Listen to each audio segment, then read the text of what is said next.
were your mentor? Which you learned the most memorable lessons about lawyering or judging? Of course, you've been a prosecutor and a judge and a practicing attorney and a member of the General Practice Hall of Fame and a cabinet officer. I defended your client for fraud. What was his name? the head of the union. What was his name? E.A. Britt. Yes, E.A. Britt. Britt. Okay. And then you can talk about what lawyers and judges you've known stand in terms of skills, courage, intelligence, morals, and ethics. And give instances of things lawyers are going to respect. And how would you compare the quality of lawyers and judges you deal with today to those at the bar when you began your career? Yeah. And what are some of the bad or undesirable traits you observe in lawyers or judges? And in most cases you've decided or argued to participate in, which one stands in your mind as the most important, difficult, interesting, frustrating, and satisfying? I guess frustrating would be the post. Now there was another one. That was a Brett case. I couldn't get the judge to throw the case out like he should have. What the Supreme Court did. I mean the Court of Appeals did. You know? Yeah. Well, you That was frustrating. Well, Randolph Riley had no business prosecuting. That's right. All right, then there was, remember you were the judge when they tried the gamblers for the Dixie Class. So, Yeah, you were the judge when they tried to, his name was Philip. He was the one that came South out after. Carolina that was accused of, Are you talking about the point shaving? yeah, it's Point Dixie shaving. Class. I tried that case too. Yeah, Chalmers prosecuted that too. I thought they got a special, no, they got a special prosecutor now for, No, Chalmers. Brewer.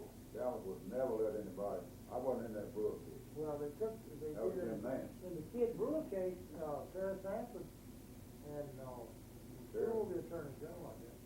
Terry was the governor then, And, and Jim Nance started to blame. it was Bruton. Bruton was the Attorney General, and they went and got Charlie Hagan to prosecute Kid Brewer. Because they didn't think Chalmers, They were right too. they didn't think he was competent to do it. I That's know. the Chalmers. this family Lester was on the way down. It was. I mean, he did deter him for a while. Still, Buck Randall ran against the beat. Actually, Lester didn't even run. I like Buck was his assistant. Well, he had made up his mind he wasn't going to run when I left here. He didn't. Someone didn't run him out of it. He thought he could get out and just make a killing right from home. That's what he thought. That's right, because Buck ran against Peter in Wake Forest. All right, this is and if you want to talk, I don't know if you want to talk about the Pollard case. That was a famous case. Forrest Pollard, yes. Said against Murder. Forrest Pollard. Murdered He was murdered. He murdered his wife, Lola. Allen. I've forgotten what Allen's for. He was a banker. He was one of the founders of the Durham Bulls. He was a very popular man. That was great. This guy. I think each one of them had two sons. But Allen made it. He made a mistake That of never happened when they were all over. Well, that part of the Pollard that married, He made a mistake of Al Powell. of One of the sons. well, what is the one now that we know? Sandy Allen. That's the. Allen invited Miss Pollard, who was a beautiful woman. I mean, that's beautiful. Almost as pretty as Becky Street. Now, don't tell the whole story. Now we got to get you on the camera. That's right. I'm gonna put that in. Is it going? It's going. All right. Edit it out. She was Well, that anyway, good. we're gonna talk, and we wanna, if you wanna talk about any time where you felt you failed or came up short. Oh my gosh. Okay. We haven't got enough time for this. Then judges only,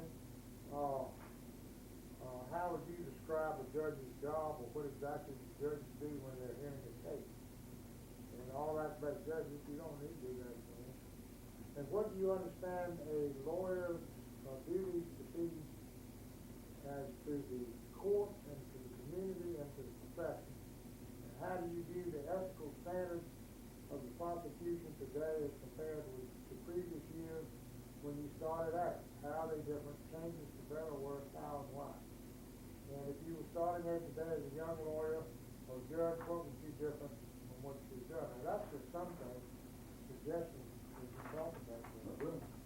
So, We'll probably want to ask you, what would you tell a young lawyer? What advice would you give him today? Why don't you come around here a little bit closer? I'm about half dead. Well, I think I'm over there, I'm gonna be in the picture, that's why I moved over here. Al's gonna do most of the talking, Can you while I'll get slip like down here. Yeah, slip up this way. Once we get started, I'll move I want over. to be where I can hear you.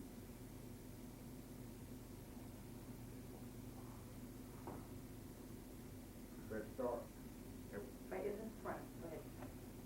well, Al, why don't you introduce him, so we'll have that on tape.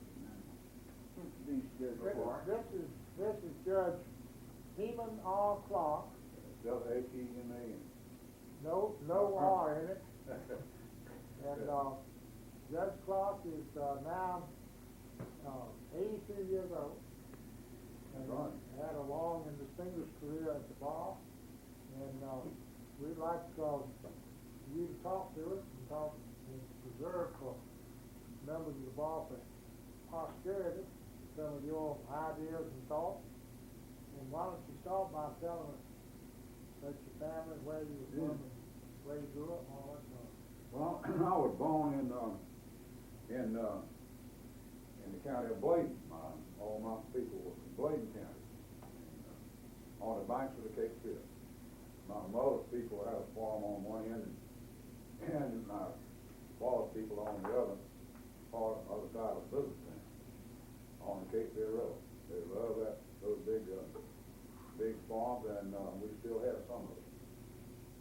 I'm going down next month to the old Brown Marsh Church in Clarkson, or near Clarkson, where the Scottish people came over and settled right after the Battle of Culloden. So we're going down to the graveyard. We do every year, sweep the graveyard. You mean the battle in Scotland where the... Yeah. They came over. They allowed the Scots, certain number of them to come to this country. Some they sent to Ireland, and some they kept home, and they had to take a blood oath of loyalty to the crown. And so when the revolution came on, they had a lot of mixed feelings about that. You know. But anyway, that's my native land, and I still love it and go down there. And Ed Clark and Judge Clark recently retired. John Clark. Yeah, he's a kinsman. We're all kin. All the Clarks from Bladen County. And Clarkson was our own place.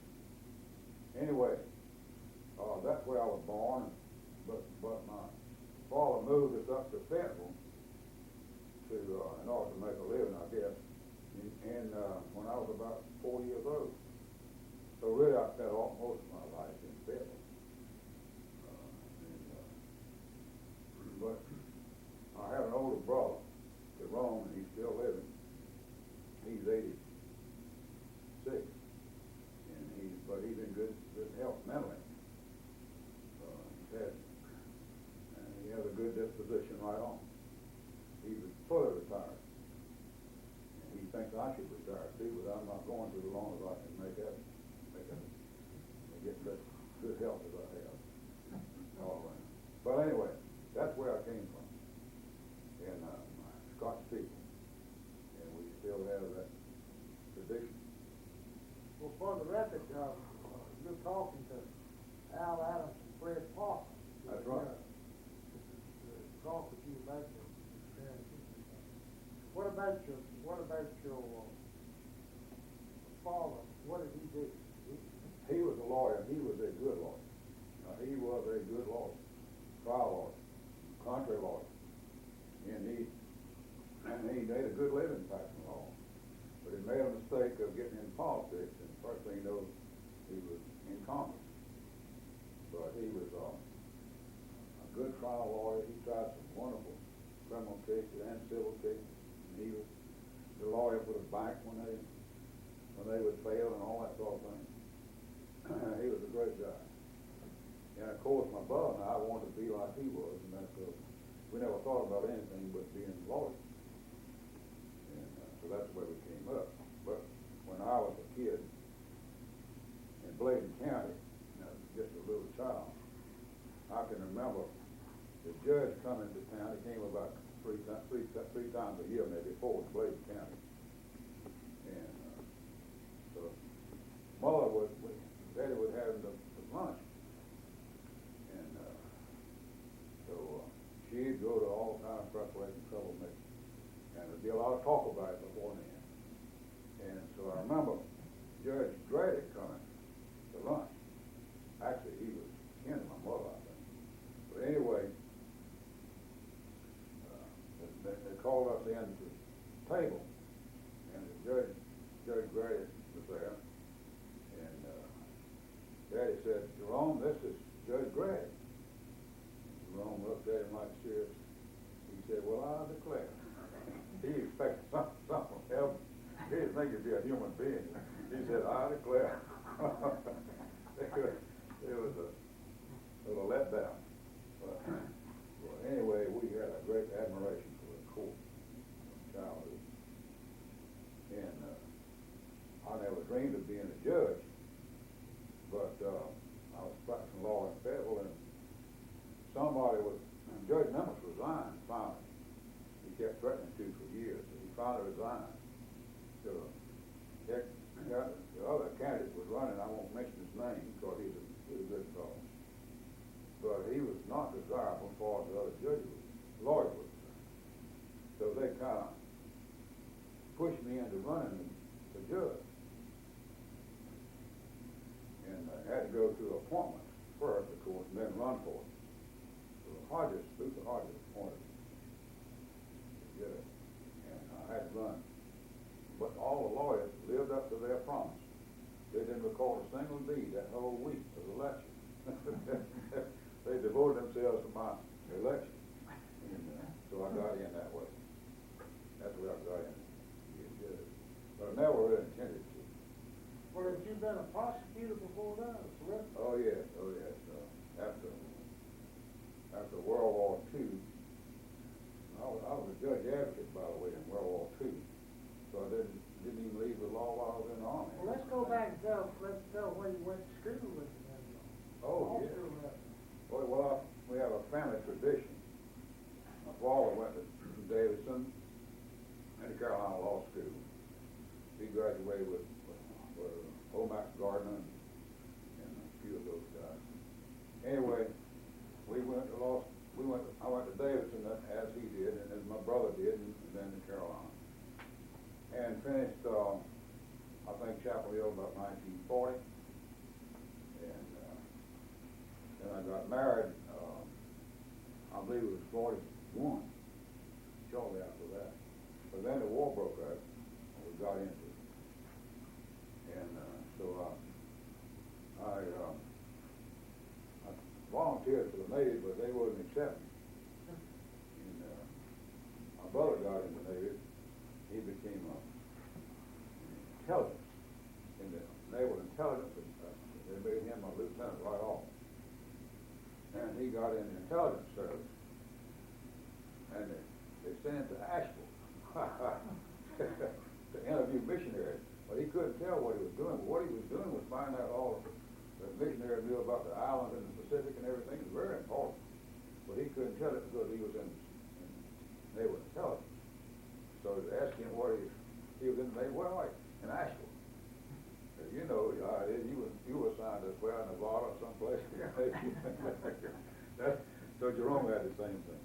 But anyway, I went in the field officer. And then I got into judge advocate in the war.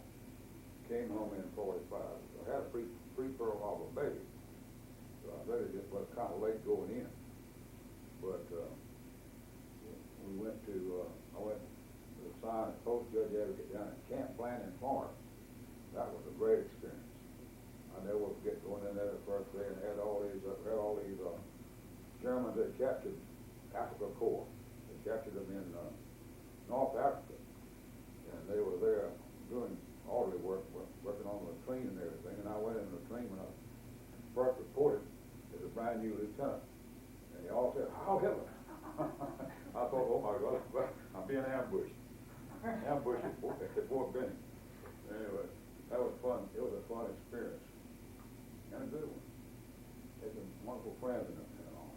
But back at Fayetteville, I had to have something to do, so I got a job as a assistant assistant with Malcolm Sewell, who was a great fellow and a good prosecuting attorney. Solicitor, they call it there. The ninth he did the Malcolm was a great solicitor. He typed all the bills of indictment on Sunday morning on his typewriter and brought them to court Monday morning and presented them to the grand jury. That's the way it worked. He'd signed me all the cases except maybe two real important cases, ones that got a lot of publicity. I had all the rest of them. He had those two or three. And he'd take on the whole Fort Bragg reservation for no qualms. He was a wonderful prosecutor.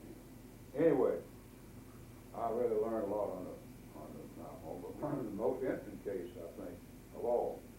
But we went down into Bladen County to prosecute Ella Meshaw, the Indian postmistress at council, who was a leading participant in the North State Gun Club. A still ongoing, wonderful big gun club down there that rents thousands and thousands of acres of wonderful deer hunting land. And so Ella had a lot of friends. And but as the year went on, her husband was not one of them, because she shot him with her deer gun one in the bathroom. And the sheriff went down to investigate Ella's activity, and they said, "Where is Ella?" "She's in the bedroom."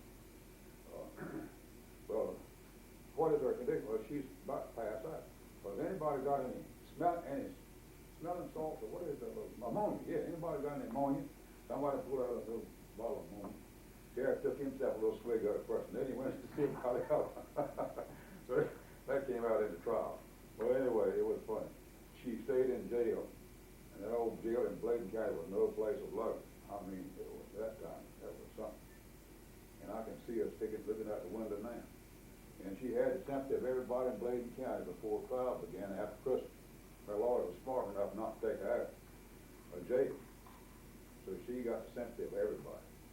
So it was a lost cause when Malcolm Sewell started into that case. But the Associated Press was down there. It was a big deal. And Ella had a lot of high-powered lawyers.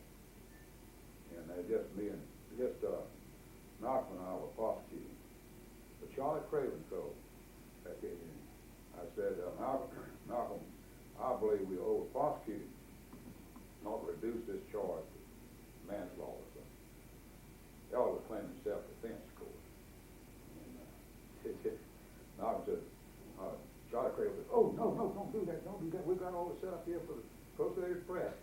The press trying to dictate to the solicitor. Malcolm didn't pay attention to that. By that time, he was wrapped up in it himself. He knew that Ella, it was unjustified. She didn't need killing. Like George Bailey's test, that she needed killing, and did the right man do it? That was kind of the test.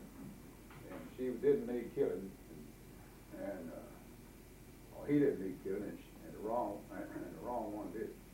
So anyway, old Ella did come clean because she had so much sympathy going for her. And she was not all that bad, but she just got angry with the husband. Well, how did you try to show that she killed him? Well, of course, the circumstantial evidence was just screamed at her. In the bathroom, the spigot was still on. The water was still coming out of the spigot. And that itself testified to the fact that it couldn't have been self-defense. The poor fellow was just in there taking a shave. He called him and turned around and shot him down. Of course, he wasn't there to tell anything, but that's what I tried to argue to the jury, but they didn't go along with it. that wasn't the only time. I had prosecuting cases in federal when this soldier beat a woman of the evening in the head with a chair leg. But he was a pretty little fellow from Florida, and he did the same thing. He got the sympathy of everybody. And I'll declare when the jury came in and turned him loose, and it was a brutal murder. Everybody in the order just jumped up and said, "Hoorah, hoorah!" It was like if Carolina scored a touchdown. Well, did you ever win any case? Oh yeah, oh yeah. I Well, won. tell us about something you won. Well, one of them was, and I'll never forget this one. This is one that who was an insurance salesman, and he married a wonderful girl who was a nurse at Fort Bragg, and they lived at Spring Lake. And he claimed that he shot her at self-defense with a shotgun. He shot her with a shotgun, all right, but it wasn't self-defense. He claimed really that she got the gun out, and he was trying to take it away from her, and it went off accidentally. That's what it was. So anyway, I went out to investigate, because we had a sheriff at that time that nobody believed. His wife didn't even believe it. Nobody believed Sheriff Guy. And otherwise, he was a nice fellow. But he was prone to exaggerate everything. And he was just trying to do his duty. He thought it was his duty to put them all behind bars. So anyway, I went out to investigate. And the home was a trailer, a mobile home. It had a screen door on it, and it had a piece of cotton in it. You've seen those screen doors in the summertime. They put a piece of cotton in them with a little bit of what is it, something on it to keep mosquitoes out. You know what I'm talking about? I know they have them down at Bear Creek. But, what is that stuff they put on it? Anyway, Camper for me. I think it is, yeah. Anyway, when I opened the door to go in, around that little square with a piece of cotton in it was a circle, a dark circle. It's a dark circle, about that big. So what is that? And then I said, that looked like it might have been shot through the screen. Couldn't have been a struggle over the gun or defense or anything, shot through the screen. But it made a square hole. Like if you shoot a screen wire with it, mesh it like that, it'd make a square hole instead of a round. You'd think it'd make a round function, but it makes a square pair.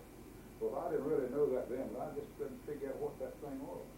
Had the screen door taken down, went down to the morgue, and there was the victim, that pretty nurse laying there, and she had a baby delivered after she was shot. The little baby was laying there on the slab, and she was laying there on the slab, and there was all those little pieces of wire around where the bullets had hit her chest, at the breast. These little wire holes, cricket holes. I touched one of them, and it was a piece of screen wire blown off that door into the woman's chest. Touched it. That was it. And so I didn't say anything about it to Jim Nance, who was the defense lawyer. Just took it, the door, and sent it to the FBI, and little pieces of that screen, had it all put up in plastic and everything. Trial by surprise, see. We caught old Jim Nance with his pants down on that one. That was good. That wasn't many times though that you could beat Jim Nance. He was a good lawyer. So that did it. That did it in that case, so. Well, once you got to be judged, what are some of the cases you've done in? Being judged, well, that was a wonderful experience. Everybody should have it. The wonderful thing about it is going across the state as a superior court judge and having court in different counties. And that's the wonderful thing about our Constitution. We put the county seat in every county and a courthouse in every county. And the people know that's the law. That's where the law comes from. That's the whole law, the courthouse. And they don't care anything about Raleigh. It's that courthouse. So they have court in every county, and then you get to know the people of the county, because that jury is a cross section. and their sense of justice is so important. And in the way they interpret, way they put together the evidence and arrive at the facts, it's really almost mysterious with it. And as far as applying the law to the facts, when you go there charging the jury, explain the law to them, which you can hardly understand yourself. You hope you're doing it right, and you expect them to understand it, and they do. It's amazing. Why? You wonder why it's possible. It's because we learn it from childhood, Sunday school, our mother's footstool. We just learn it from life, and we apply it naturally. It's all an instinctive thing. With our people, it doesn't work everywhere. You can't do it in certain countries. You can do the witch doctor deal in certain countries, and the witch doctor can put a curse on the thief, and he's returned the stolen goods, or else he's going to have warts or something. That's the way it works some places. But we have these wonderful trials. The criminal justice system, it's wonderful the way it works. And I had some great experiences in trials, and I remember one trial I had in Burlington, talking about a misapplication of the law. There was a wonderful old funeral director over there, had no children, no married or anything. Kept all his money in cash in his belt. I think he slept with it under the mattress. Well, he started dying with cancer, and all of his nieces and nephews from New York and Detroit and Chicago began coming home to see Uncle so-and-so, who was dying with cancer. He had had a lawyer drawn a long big will and everything, but he wouldn't put any money in the bank. He didn't trust the bank. He didn't really trust our law and order. He didn't believe in that. But he did draw a will, had an executor. He'd been through that, in having funerals and all. He had to have an executor. So he had an executor, one of his nephews. The executor was there, but the executor couldn't find any assets. Well, the visiting nieces and nephews had come to see Uncle, and I'm so sorry about it, And they'd bring custard and everything to him, and he'd give them a little bit, or else they'd snitch a little bit at one of them. Mattress, I don't know which it was, but anyway, when the executor got there, there wasn't any assets left. Everything was gone. I got down there in that case, I thought to myself, well, he didn't deserve any better. He didn't trust the judicial system. He didn't trust the banks, the law, or anything, and so he got what he deserved. Well, worry about this case. So, very good. Oh, boy. I know, I could go on forever, but one of the most interesting cases was up in Warren County. When I first went up there the first day of my little Plymouth automobile, I parked in the judge's place, and the deputy sheriff came out and said, "You can't park in there. That's for the judge." And I said, "Well, I'm the judge." He looked at me like, "You can't be. You must be telling me you're lying." He said, "Well, you got to try the dog case." I said, "What is the dog case?" "It's a terrible case." So I go upstairs and here with all these lawyers from Greensboro, Durham, and Raleigh, and everywhere up there, waiting on me to have a pre-trial conference. Remember how you got to go through that thing? And going to get the issues all down and everything. Pre-trial conference. They sat around a table this big. All these prominent lawyers and everything. I couldn't get one of them to say one word. It was a dog case, was where doctors living next door. One of them had a Dalmatian. And had both of them had daughters the same age, just dear friends. They'd been swimming in the summertime, and the old Dalmatian was laying on the stoop, back stoop, and one of the child from next door shook her head, wet head, and water fell on the dog. He reached up and grabbed that child by the back of her head, scalp, and pulled the scalp off, just like an Indian had scalped her. That's what it was. And of course, one doctor sued the other doctor on account of the dog. Well, anyway, I said, well, all I know is dogs entitled to one bite. I'll go back and see if I can find some more law and see you back here in the next term of court. That's all I can say. That's the way he's going to act about it. I dismissed the pre-trial hearing. When I came back, they had settled the case without anything else being said, except that the neighbors, I think, finally kind of reconciled the two doctors. And the poor girl over here, they had stretched her scalp because she had a part right down the side of her head. Anyway, the next best case, no, I'll hush. Well, did the girl die? No, she just lost the scalp. She was all right. They stretched the scalp back to where her hair met all right, but she had an artificial looking part in it. But they had stretched the scalp. She'd been at Duke, I don't know how many, oh my, that was building, all was terrible. But anyway, the other case that I want to tell you about was Joe Branch was in, and guess who his book boy was? Zeb Alley was his toted his books for him. And so they came to court up there, and they had the Lone Eagle was being tried for murdering his own nephew, and his nephew was his favorite one. Nephew was assigned to Fort Bragg, and he brought his buddy home with him who was black to spend the weekend. And he went out to the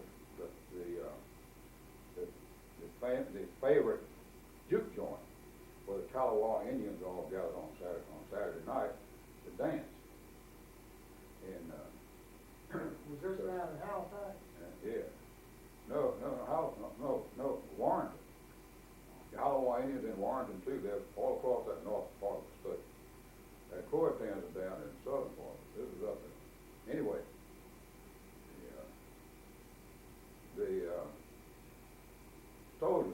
black soldier went up to buy some cigarettes. The Lone Eagle said, "We don't serve your kind in here." So he went back and reported it to his buddy, the nephew. The nephew came up to the cow then and confronted his uncle and said, "What do you mean by saying that, my buddy?" He said, you know that music you're playing on the jukebox back there, that's in music.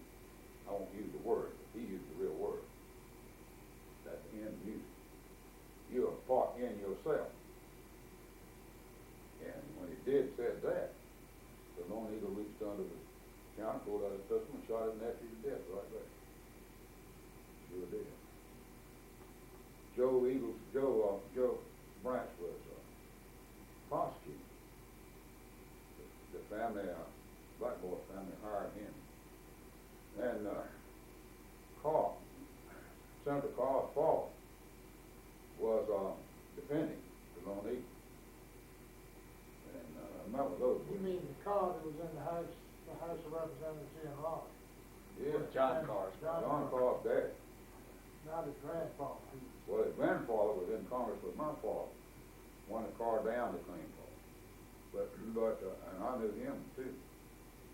But John, the senator from Warrenton, he was much loved in that county, and people just admired him and all. And he was a good lawyer and one of the best speakers you ever heard. And Tyler was a DA up there. He and Joe Branch handled that all right. Ernest Tyler got up before the jury in that case, and he was so weak, he had been having heart trouble. He was an old timer. He was a wonderful fellow. He was the senator of Tippecanoe and Tyler too. He was a grandson, I think, of the presidential candidate. But anyway, he got up. I never will forget him. He was a little slight fellow, and he held himself up by the jury panel and argued his case to the jury, and he presented it in such a fine way, and never over prosecuted anything, just right. And he went right from there to Duke Hospital and died. He died that same weekend. Sure did. Anyway, that was they convicted the Lone Eagle. I didn't. It was not first degree murder.